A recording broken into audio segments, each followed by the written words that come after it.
basic grip is to pick up the cue as if you're going to hit someone over the head with it, but there's a lot more to it than that. Approach the table so that you can lay the cue along the line of the shot you're going to play. Now the stance. There are two basic types, and incidentally throughout this video all references will be to right-handed players. There's the modern day square on stance, which is the Steve Davis and Stephen Hendry way. And there's the left foot in front of the right. With both, the left knee is bent and is parallel to the line of the shot. The right leg is straight and braced. Your weight must be slightly forward. The height and physique of the player will help determine where he puts his left foot, but his right foot will be in line with the shot so that the cue moves directly over it. There are reasons why one or other of these stances might be better suited to you, but at the end of the day the most important point is that your stance provides you with a firm and solid base which allows you to deliver the cue through on a straight level line. Now the bridge. This is formed by placing the hand on the table, spreading the fingers and drawing up the knuckles with the pads of the fingers and heel of the hand gripping the cloth. Cock the thumb to make a channel for your cue, with the first finger at a slight angle to give the cue further support. The bridge must remain perfectly still throughout the shot. The V formed by your thumb and index finger helps you with the line of sighting and also helps to keep the cue on line. We can now put together the basic elements of the grip, stance, line and bridge. You'll note there are a series of straight lines from the back of the cue, along it, over the bridge, to the centre of the cue ball, to the centre of the object ball, to the pocket. Notice how the cue is level and the weight of the body is slightly forward. And you'll note too that the cue moves directly over the right foot. If you look from behind the pocket, you'll see the same line in reverse. Pocket, object ball, cue, bridge and more cue, finishing in your cue hand. You'll also see Terry's eye line along the cue. If you look at his stance side on, you'll see that he's bending from the hips rather than the waist, and that the cue is just brushing his chest. Let's go through the basic points again. Grip the cue as if you're going to hit someone over the head with it. Approach the table so that you can lay the cue along the line of the shot. Whether you stand square on or left foot in front of right, your left knee should be bent, your right leg straight and your weight slightly forward. Your cue should move directly over your right foot. Form your bridge by spreading the fingers, drawing up the knuckles and gripping the cloth with your fingers and the heel of your hand. Make a channel for your cue with thumb and first finger.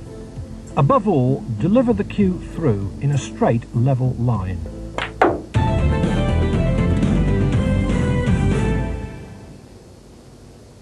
Let's now have a closer look at the grip, which very few players give enough attention to.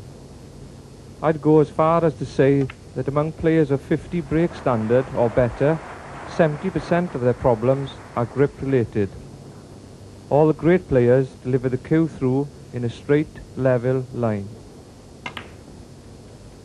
To achieve this, the WPBSA recommends that the cue hand hangs straight down from the arm so that the top joint of the thumb and the top joint of the first finger are roughly level. They form the shape of a V. The thumb and first finger then close round the cue. The V is now still in position but less pronounced. The other fingers then come onto the cue, acting as a cradle. In a nutshell, the thumb and first two fingers carry the cue, while the third and little finger fold around the cue in a relaxed, natural way. If you grip the cue too loosely, you lose control of the cue. But if you grip it tightly, your cue action will tend to be too stiff because you won't be able to move the cue with any freedom. The V coupled with your first finger help you to keep the cue on line. There should be a vertical line bisecting the centre of the cue towards the back of the grip. The elbow should remain still so that the lower arm moves as a pendulum. In summary, the thumb and first finger should form a V which closes round the cue. The other fingers act as a cradle, with the thumb and first two fingers taking the weight of the cue.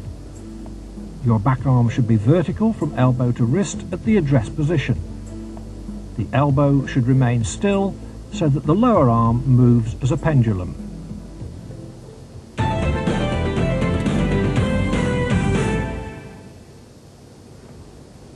Having seen the formation of the grip in its stationary position, now let's look at how the grip functions in the backswing. Here's a simple check. Bring the cue into a vertical position and with your other hand pull the cue towards your face.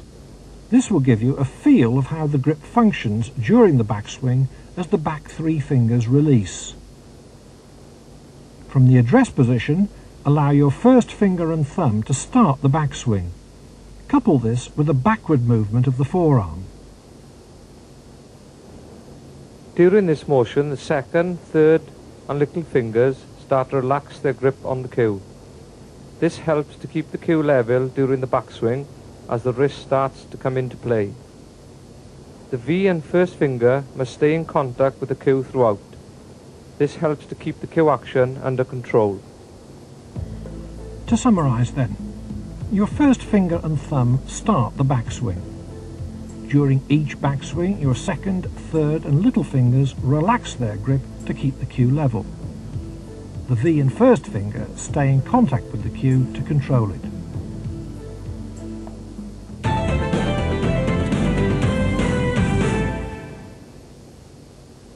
Every visit to the table, you have to make a decision concerning the pace of the shot you wish to play. Your grip position, and therefore the length of backswing and follow-through, should be decided before you approach the table.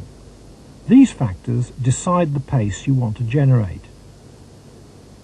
To help you decide, let's scale the strength of shot from 1 to 10, 10 being the hardest, 1 the softest. Form your stance, making sure that the tip of the cue is almost touching the centre of the cue ball. The length of bridge from the tip back to the V of your thumb and index finger should be between 9 and 12 inches. Your left elbow should be slightly bent for comfort and stability, and the right arm should be vertical from wrist to elbow. You are now in the correct position, and at the back a gap has been formed between your grip and the point on your chest you must hit on your follow-through. Now mark your cue with a pencil where your cue bisects the V. This helps you to keep a consistent distance between the cue ball and bridge hand. It also allows you to check the length of your follow-through. Terry also has a ring around the butt of his cue. This is where he normally grips the cue in the address position.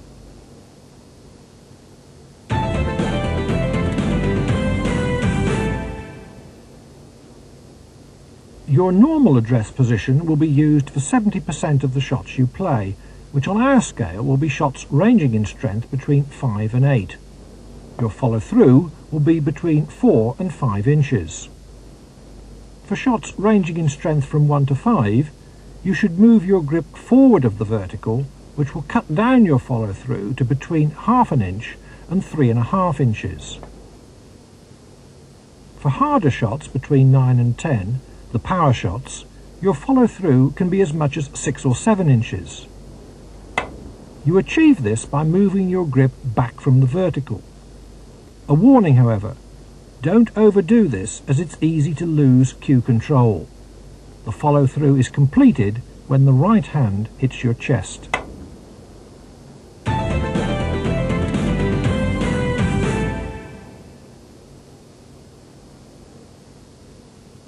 Now you must combine what we've just demonstrated with the required length of backswing to control the pace required for each shot. For many years, the length of backswing has been a major topic of discussion between coaches. Some think the longer the backswing, the smoother the delivery will be. Others argue that a shorter backswing cuts down the margin for error. The WPBSA recommends that for shots strength 1 to 5, your backswing should be between 1 and 4½ inches. For shots strength 5 to 8, your backswing should be between 5 to 8 inches. And for shots strength 9 to 10, your backswing should be 9 to 11 inches long. With practice, This will give you the correct balance between backswing and follow-through for all shots.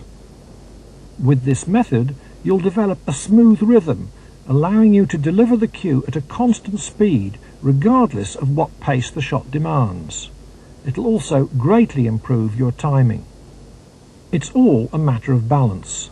Too long a backswing can allow errors to creep in, while with a backswing that is too short, unwanted body movement could occur. Never forget that the length of your backswing is doubled by the time your tip returns to the cue ball. This applies to every shot you make. Like all things in snooker, practice makes perfect, or as near perfect as you can get.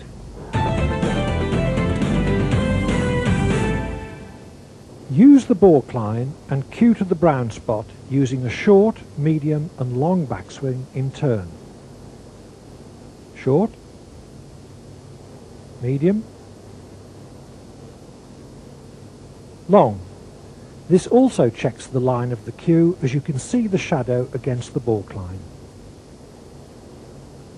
Now you can move to practicing by hitting the cue ball over the brown, blue, pink and black spots, using the various strengths on the scale to help you develop that all-important ability to judge pace.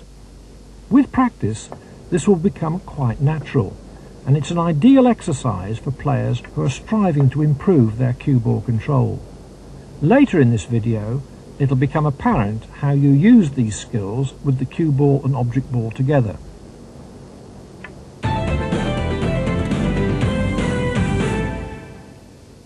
Most players start to play with their cue right under the middle of their chin because they see everyone else doing it.